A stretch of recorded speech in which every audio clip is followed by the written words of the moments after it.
I felt the ground beneath me twitch. I looked down and saw a crack in the ice shoot between my feet with a quiet, slicing sound. I didn't dare move. The world seemed to stand still. The ice cracked once more behind me. Then, with no warning, it just dropped away beneath me, and I was falling. Falling down this lethal black scar in the glacier that had no visible bottom. I looked up to the ray of light above, then down to the abyss below. I clenched frantically for the wall, but it is glassy smooth. I swing my ice axe at it wildly, but it doesn't hold, and my crampons just screech across the ice. In desperation, I cling to the rope above me and look up. I am 23 years old and about to die again. Good evening, everyone. My name is William, and that was an excerpt from the autobiography of Bear Grylls entitled Mud, Sweat, and Tears, from his daring climb of Mount Everest. This evening, I will be informing you on a few concepts in the book, namely hard work, not having a fear of failure, and following your dreams. And if you wish to know more, you'll have to read the book. I would like to start off by introducing my audience. Good evening, everyone, and thank you for coming out. Okay, to the book. Bear Grylls grew up in England, and he had a love of the outdoors and the mud. As a child, he went to boarding school, where he was a troublemaker, which he contributes to his desire for attention from his parents. During his time in school, because he was so small, he was often bullied, which continued until he received his black belt in karate, which led to international competitions. To avoid going to university after school, he spent a week in the MI5 lobby, sitting there, hoping to get an interview and a job. He got the interview, but not a job.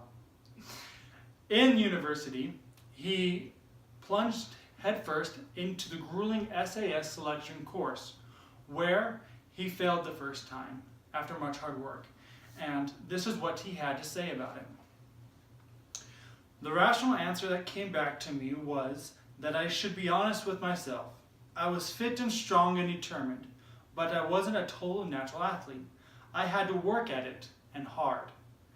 What the SAS is looking for is spirit and fight. Those soldiers who, when every bone in their body is screaming for rest, will dig deep and start moving again and again and again. This isn't natural fitness, it is heart. And it is this that selection demands of all who attempt it.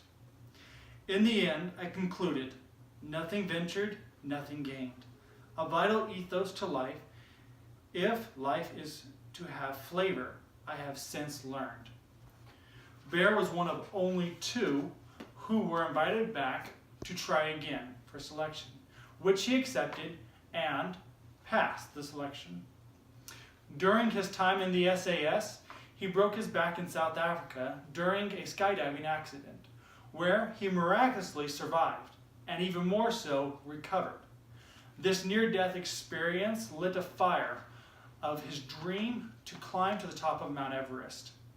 Little did he know that this journey would bring about many unforeseen trials, one of which was to find sponsors to fund his expedition to Mount Everest, which he had no knowledge of how to do or where to begin. His mindset in going into doing something that he had no skill set in and no knowledge of was this in the book. It was time to get out there with all my enthusiasm and commit to fail until I succeed.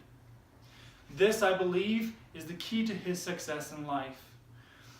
From surmounting Everest to his very popular TV show, Man vs. Wild, to being a father. This book has much that we can learn from and take out of. From the qualities of hard work, not to be afraid of failure, and to always follow your dreams. I would like to finish off with one last excerpt from the book before I let you go. Our dreams are just wishes if we never follow them through with action. And in life, you have got to be able to light your own fires. Good night, everyone, and dream big.